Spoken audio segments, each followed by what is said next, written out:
You're listening to The Art of Imperfect Adulting. I'm your host, Amy Stone. Here, I share stories from real people navigating the adventure that I call adulting. Are you ready? Me too. Let's do this. Hello, friends. So my guest in this episode is Kaitlin Cuevas, and we talk about how she made the decision to leave the family business. You guys, Kaitlin worked for her family business for years, and her dad had a vision that she was going to take over the family business. Aye. So how and why did Kaitlin tell her dad that she didn't want that job? And what happened next? That's the story. This is a good story. I really enjoyed it. We talk about what Kaitlin's dream job was when she was a kid, what she studied in school, what she thought her profession would be, how she found her way to the family business, and then how and why she decided to make that decision and leave the family business, and what happened to her family relationships when she made this announcement after she made the decision. The pressure. I don't have to tell you guys that families can be very complicated, and families' discussions about money and business. Oh my God, so complicated. You know this, am I right? So I think you are going to enjoy this story. So let's get to it. Kaitlin Cuevas, welcome to The Art of Imperfect Adulting. I'm so happy you're here. Are you ready for a fun chat? Oh, Amy, I am so excited. Let's do the darn thing. Let's do it. Let's do it. All right. I start every conversation asking my guests, what part of the world do you call home? Houston, Texas. And at the time of this recording, it is HOT hot, but hopefully by the time this airs, it will not be quite as miserable. We are recording this at the tail end of August. So, and I was invited to Dallas, Texas for a conference last week. I did not go. And when people were like, why? I was like, yeah, have you been to Texas in the summer? Because I don't think so. Not for me. Not anything against Texas. I love Texas brisket, but it is hot there in the summertime. And I also live in a hot spot. So if I travel in the summer, I like to go somewhere cool. All right. So next question. What is your favorite way right now to transition from a time when you are busy and occupied to downtime? Okay, so my joking answer is that usually my kids dictate that. I have a 4-year-old and a 2-year-old, and it will usually look like them running into my office and pulling me away from whatever train of thought I was in. But when that does not happen, my favorite way to transition is by making tomorrow's to-do list. That is something that I swear by. If I don't get a chance to do it when I close out my busy, productive time, I try to do it after the kids go to bed so that no matter what, I start tomorrow already with my list. Wow, that is a good tip. Some people get stressed out by that, right? Like going through and making the list, but other people, it's the way of closing the loop. Yeah, And then it's out of your mind. It's like it's on the list. I can relax. And so absolutely. that's very good. Having the willpower to do it by yourself at the end of the day instead of when you wake up in the middle of the night is impressive. Very, very good. Uh, All right. I have this mentality that we have a game, like frames of mind, brain space, and my mornings are my A game, and I'm like, I don't need my A game to make the list of what I'm going to do. So like when my brain is already tired, it is a good way to transition.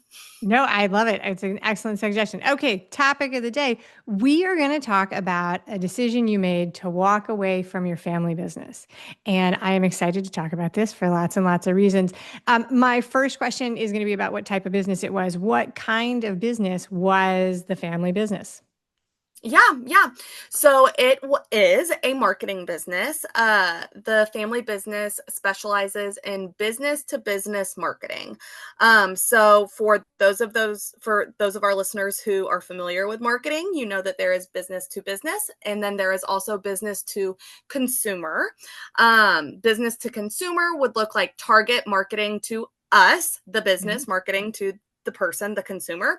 Business to business would be a business marketing to another business. So that is what the family business specialized in. Clients hired us to help them with their lead generation, their appointment setting, their sales pipelines, and that is what the family company has been doing for 30 years now. So 30 years. All right. So when we say family business, then what we're actually talking about with you is this a business that your family of origin, your parents did? Hmm. That's Yes, very good. yes. All right. My father started it. Your dad started very good. Do you have any other family members or siblings that were working in the business? I am the oldest of three girls. I was the only daughter, the only child to work in the family business. Ever, ever, ever, even for like after school and high school and all of those things. My youngest sister, who's 11 years younger than me, worked in the family business maybe like a total of 20 hours for her entire life. So that would be the closest. That is really interesting. Okay, so then we'll come back to that in a second because that is very interesting. How long did you work in the family business? Yeah. So I started working in the family business when I was in high school. My parents always had a rule that if I was not, or if I had a summer job, then I could also earn my allowance. If I did not have a summer job, then I got no allowance. During that time, I was a That is a summer league rule, by sport. the way. That is a rule that only makes sense if you've parented teenagers. I'm so fascinated. I want for people who listen to this, when they hear it, to talk about, write in and share if you had any other similar rule in your family, like what that looked like for you. But that whole, like, you need to get a job. Yeah. And when you get a job, I will also give you money. It's like that Yes. doesn't track fully unless you've had that conversation. All right. Yeah. Sorry to Yeah. interrupt, but I was like, No, that that's feels, okay. I was like, that feels so weird to hear somebody else say that, you know? Yeah. All Yeah. right. So then anyway, that was the household rule. You had to have a job. Go on. The question I asked you Yes. was how much you had worked in the family business. Yeah, yeah. So, I started summers as a high school student. Um, Maybe I worked a couple summers as a college student. Honestly, I cannot remember. And then after I graduated from Texas A&M University. After graduation, I did not start to work immediately for the family business. I did like maybe 4 years later. And I worked full time in the family business for close to 10 years. Very good. So can I ask, and if I ask anything that's too personal, you just tell me to buzz off, but No. what did you study? What were your dreams of what you wanted to do when you were in high school and college? Um, when at first I thought I wanted to be a teacher. So, but I wanted to work my way up into like administration and possibly being a principal. So I wanted some sort of leadership role, which that part of my life goal or career goal has always maintained, just the wanting a leadership role. But no, I studied English. I minored in psychology. I wanted to double major in psychology, and then I saw how many science classes you have to take to actually get a double major in psychology. So I decided that a minor would work out just fine. Uh, so yeah, but my senior year of college, actually my second semester, I was in a shadowing class. So I was physically going into a school and shadowing teachers. And that is when I realized it was so clearly obvious to me that I did, in fact, not want to be a teacher. And I remember calling my parents and saying, I don't want to talk about it. I don't know what I'm going to do. I know I'm not going to teach. And yes, that was that. I remember walking to graduation thinking, oh my gosh, my parents are about to throw me a graduation party. All their friends are going to be there and they're going to ask me what I'm doing after college. And I just don't even know. And that was a long time ago. Yeah, but that's the story. That's a decision that's not the focus of our main conversation, but that's another big decision people make. It's a super common thing because you commit to studying something without knowing what the job is, right? Mm-hmm. And this is something I've said on the show a million times when I interview people who are teachers who've changed their job. I actually never had the dream of being a teacher because when I looked at it, it just really looked like a tough job to me. Yeah. It really looked hard. And I've interviewed probably 10 teachers who, they talk about how tough it was and what a strain it was. And I'm like, hey, I hear you. Like, I'm really thankful for all the teachers in our life. And there was never a moment where I was like, you know what, I can do that. But I love that you figured it out before and then it put you in the position where you knew. But then I'm hearing from this, you were at a point where you just finish the degree. And then you were like, I got to figure it out after I finish this. Yes, yes. Yeah. So then you worked in other jobs, not in the family business for a couple of years. What kind of stuff did you do? So I did marketing for a small little chicken restaurant called Chick-fil-A that Oh, maybe some of you have heard all right. about. That little, um, that I hear they have lemonade. Yep. Yes, yes. So I worked in marketing here at a Chick-fil-A restaurant in Houston, and then I got hired by the Houston marketing team for Chick-fil-A, and then I also got hired in Atlanta at the Chick-fil-A home office where I was not doing marketing, I was a corporate trainer. Okay. And so I trained Chick-fil-A owner operators who would come to the home office just for ongoing touch up annual trainings. It was so much fun. So much fun. I lived in Houston, got to travel back and forth from Atlanta, and it was a blast. Very cool. So, degree in English, you went straight into marketing. You worked in the family business, which is also marketing, a Mhm. little bit in high school, a little bit in college. Somehow, your siblings figured out how to not work for the family business. And is it just your dad, or is it your dad and your mom who work in this family business? So the way I'll answer that is it's my dad who actually clocks the hours, Okay, but the family business is I mean, like, you could call like our dinner table like the boardroom table. got it. Like it was something that was very collaborative. So that leads into one of the things that I was interested in having this conversation because one of the things I think is really interesting, I just think a lot of people listening are going to have a connection to the concept of the family business and growing up in a house where there is a business. I remember once, years and years ago, I was sitting in some sort of school event. Let's call it back to school night. I don't remember exactly what it was, but I don't know why else I would have been in a room with students and parents. I don't know what, I cannot remember. But the question posed to the room was how many of you work in family businesses? How many of the parents have businesses and how many of the kids work in the business? And about half the people raised their hand, right? Wow. And the other people, some of them were like shocked, but so many people have families where part of the business, part of the family has, a nail salon, a soccer store, a restaurant, and then you've got professional things like law firms, accounting firms, all of those things. You guys were in marketing.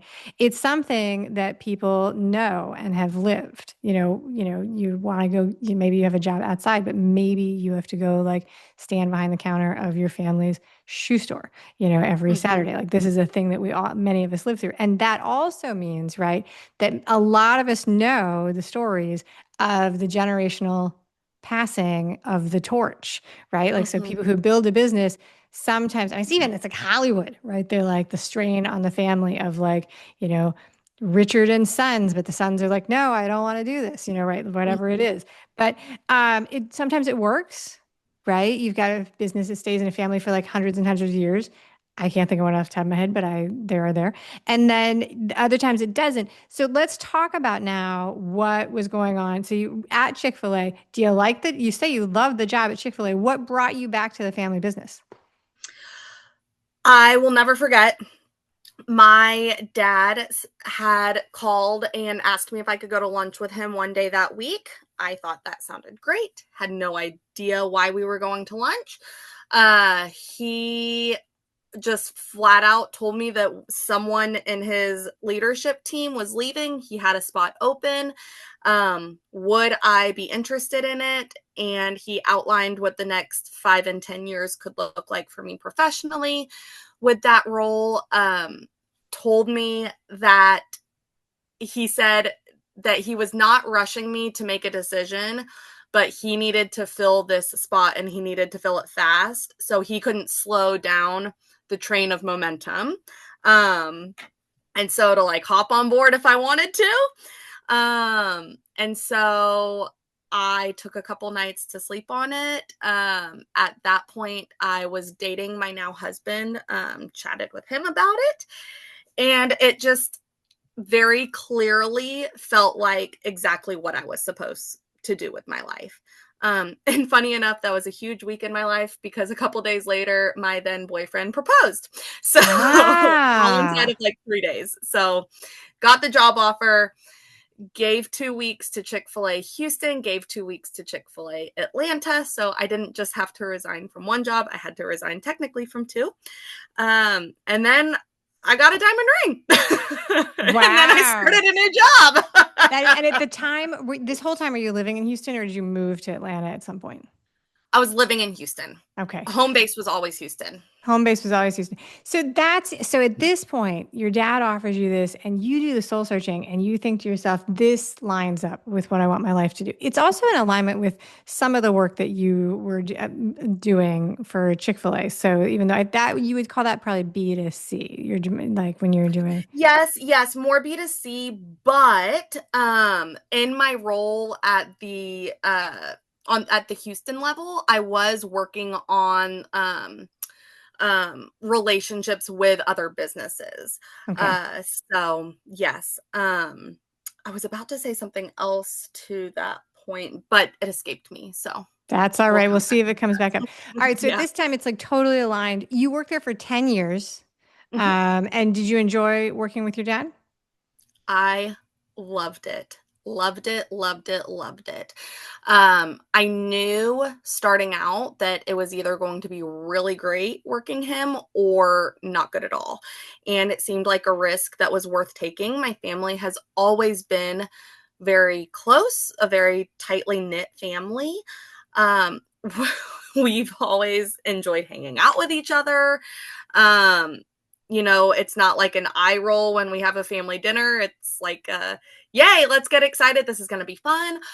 Uh, and I got so lucky. Like my dad had always been just a coach in my life, a coach for sports, a coach for helping me write resumes, a coach just for living life and learning how to be an adult. Like he taught me how to save money. He taught me how to budget. Just like all of those things. He had always been this coach for me, and now it just seemed to naturally flow that now he's this coach for the business world also, because this is what I was about to say.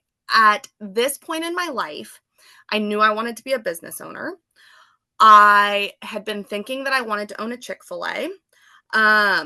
But during that time, during those couple years at Chick-fil-A, I had realized that one of the things that was out of alignment with owning a restaurant, specifically a Chick-fil-A, and the life that I wanted for myself was I did not feel comfortable with there were a couple different aspects of owning a restaurant, right? Like I didn't feel comfortable with all of the your so many people are touching your money every single day, right? And so like at a certain point, yes, of course you trust your employees, or you hope that you trust your employees, but desperate people do things that they would regret, right? There was that component. And like yes, physical cash, but also like paper goods and the food and the condiment. There's just so much, and I had seen plenty of things happen that I would not have wanted to deal with had I been the business owner. Also, I could never get on board with asking people to work times that I would not myself want to work, such as like holidays. And yes, Chick-fil-A is closed on all of the major holidays, but as an example. So Yeah. the restaurant life was not going to be the life for me ultimately, is what I'm trying to get at. Yeah, so let me recap that to make sure that I understand and the audience has a concept of it. So like restaurants are incredibly labor intensive.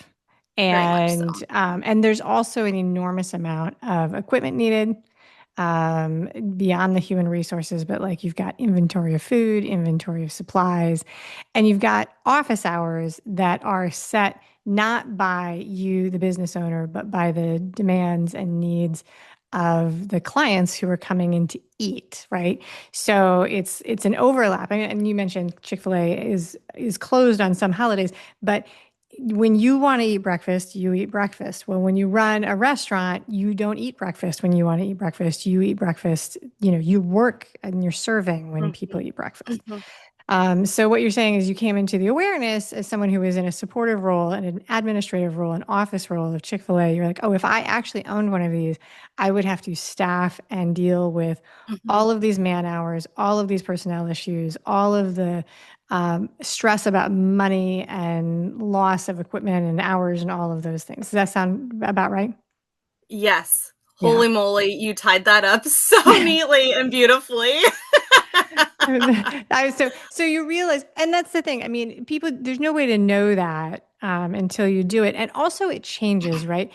Anybody who's worked as it like working in a restaurant when you're a teenager, like after school or on the weekends, it's pretty fun. Actually, you don't Absolutely. notice that it's in the Mhm. way of the things that you're going to do, and I think that a lot of people get into jobs as youngsters, and then they realize like, oh my gosh, if I work in a nightclub, I'm never going to get to go to the nightclub. Like that's Exactly. like yeah. So that's the awareness. And I think some of it is age appropriate. People figure it out early. I was not one of them, but Yeah. okay. Well, because you only know what you know. You And, only know what you know. Exactly. yeah. And there's a lot of pressure. It's one of those funny things. There's a lot of pressure on us to figure things out before we make decisions. And I think that's a weird thing because wisdom comes from experience. And really the way we get the experience is by trying it out. And sometimes that means making decisions that we wouldn't make if we already knew. So, that some people call those mistakes. And, we go from there. But okay, so you go to work for your dad, and this is work that you love. You love working with your family.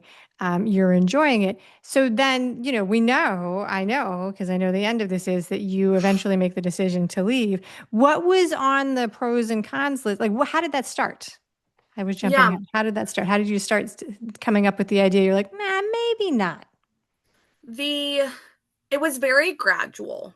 It almost like as cheesy as this sounds, it's almost as if like it started off as a whisper and you're like, "Oh, was that something?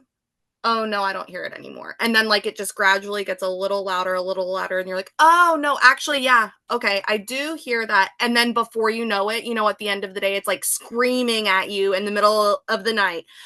And so for me, I will try to keep this succinct. I the first whisper was I got this idea that I wanted to write a book.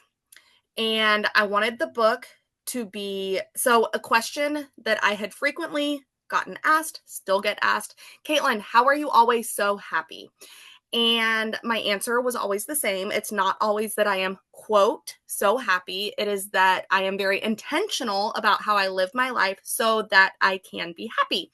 Well, the follow up question was, okay, how do you do that? So the book answered that question. It's called Think Happy. The book came out in March 2020, so I spent the whole year before that writing it. That was the first whisper. Then the book turned into a podcast called the Think Happy Podcast. Had so much fun podcasting. There's like more than 100 episodes of it out there. Um, and then the podcast turned into working one on one with people. I did not know at the time I wrote the book, I did not know that the world that I now work in even existed, right? So just the slow whisper started getting louder and louder. Now, during this time, okay, so you have that kind of like first layer of the story, right? Now, the second layer of this story has to do with when my children were born. So my book came out March 2020. My daughter was born December 2020. Okay. So around that time, I had my first experience with motherhood and just, how you only know what you know. Yep. And now I had another layer of knowing, and I knew I still wanted to be a professional. I knew that I wanted to be a working mom. But it was very, very hard for me to get behind the idea of paying someone else to be with her and to raise her while I was sitting in Houston traffic to get to work. While it was very hard for me personally. So a year and a half later, I got pregnant with my son. And during that pregnancy, the whispers had turned into such a loud roar. The podcast was going full speed ahead. I was coaching clients on the weekends, after work, early in the mornings. I had the roar. And when I left for maternity leave, that's when I didn't go back full time to the family business. So when I was So, pregnant with my second is when I told my family that I couldn't stay. all right. So that is really interesting. Okay. So there's a couple of things. So I think Lots a of lot layers. of people, yeah, a lot of people struggle with the reality of what it takes to work once you have kids, because it's this strange thing where you see other people do it, right? You know that there are other people that are out there doing it. And you also know that there are other people who stay home with the kids. It becomes sometimes a very divisive, like line in the sand in some communities of women, not here on the show. We see both sides, right? But Yes. it is one of those things that, at least for me, I also came to this like reckoning. I was like, wow, this does not work the way I thought it would. And most of the people that I talk to, in the way that it's like, it's childcare is so much more expensive than I ever would have imagined. The hours of daycare and support do not line up with the hours of any No, office that I've ever worked in my life. no. Not to mention preschool. No school in that I've ever even heard of lines up with anybody's working hours that I've ever even met when you're working for somebody else. But all of those things are interesting because you were actually working for a family business. And I think that some people would think that that would be where they would be like, all right, it would be much more flexible. So what were the things that were the challenges for you when you were going through making that decision? Because it sounds like you worked for a couple of years. You did continue to work and your children were in childcare as you were struggling with this. Yeah, yeah. So actually, Amy, I'm gonna add on yet a third layer to this. So during the time of the whispers, before they turned into a roar, my dad got COVID, and he was out of work for weeks and weeks and weeks and weeks. And Very so sick. that was, yes, very sick. That was my first taste of working at the family business without him. And that was Okay. the first time. So I'm already having these whispers. That's the first time where I'm like, ding, ding, ding, red flag. Something does not feel right. This does not feel as fun as it did. This is not what I think I want to sign up for. He came back from COVID, thank God. Um, and I was very open with him about the feelings I had had, but we kind of just like got back into our flow, out of sight, out of mind. He's back. We're back to having a great time at work. Well, a couple months later, he and my mom took a vacation to go visit some family. And as soon as he left, it was like I was back in that spot again. And I had forgotten about it. And then here I am again. And so that really, I had the whispers, but when he left for that trip and I was back at that spot of feeling like this is not it. I This is not don't what want I to go to want to do. work every day. I don't want to do this without him. At that point, it became bigger than just me and just what I wanted because I knew that I was next in line. As he called me, I was his retirement plan. And at that point, it is not just what I want, but it's also the longer I stay quiet, the more I'm going to ultimately hurt him, is how it felt, right? Like pulling the rug out from under him. I know you think you have a retirement plan. Guess what? Peace out. I'm gone. Right. Um, and so as much as it was tough because I was sad. I wanted to be the retirement plan. Like I wanted to be the one that was going to take over the business. I wanted to like it when he wasn't there. I wanted to work it out and I just couldn't. Um and I What changed what was the difference in the office and the work you were doing when he was there versus when he wasn't? What was the thing that made it so much different, do you think? That's a really good question. You know, I think it was just as silly as this sounds, Amy, I think it is just that I really enjoy being around him. And I think that I enjoyed being around him and learning from him enough that it masked or diluted the fact that I didn't actually like the work that I was doing. Okay. All right. Does Very that good. make sense? It does because Yeah. yeah, it does make sense. Because at the time, so you've got a job and you've got what sounds like a pretty successful, enriching side hustle Mhm. that you were enjoying. So, what is it when he talked about when you guys were talking? Because there's an open discussion between you and him and the family. He's describing you as his retirement plan. Did that mean that you were going to step into his job and or buy the business from him, or what was this? What was the transition plan that you guys had? Yeah, so originally, the plan was going to be that I would step into his role, and he would just taper Taper off. off. Yeah, All yeah. right. And how long did you guys talk about this before you told him you'd rather cut off your arms than do that? 9 years. All right, so 9 years. So then it's about a year that you guys are talking about it, and he knows that you're working on other stuff. So what? Wait, wait, wait, wait, wait, wait, wait. Hold on. I might have answered your question wrong. He had called me his retirement plan for like 9 years before I ended up leaving the company. Okay, yeah, because you said Oh, 10 years. Yeah, yeah, yeah. I worked there for 10. 10 years. All right. So for the first year, he didn't call it that, is what we're saying. Correct. Yeah, Not that there's, so I did, you know what? I had the timeline backwards. So, like, for the first year, this was not a discussion you guys were having. Then for 9 years, it was, but there wasn't a year after you said, "Hey, listen, I don't think I want to be the retirement plan," that you were still working there.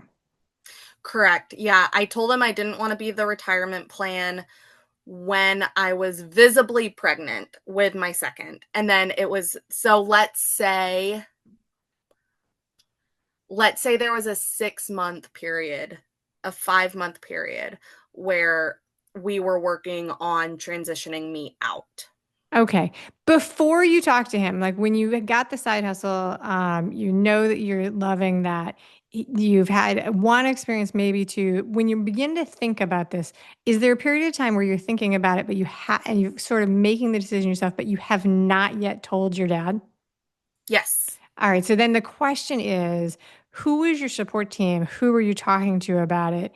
Because this is family, like your family would be your support. They would be who is your support team and who are you talking to about this before you talk to your dad? It was my husband and my best friend, who is a childhood friend. We have been friends since I was like 3 years old. And so she grew up with my family also, but was not in the business. All right. So on one hand, you've got like a new thing that you like.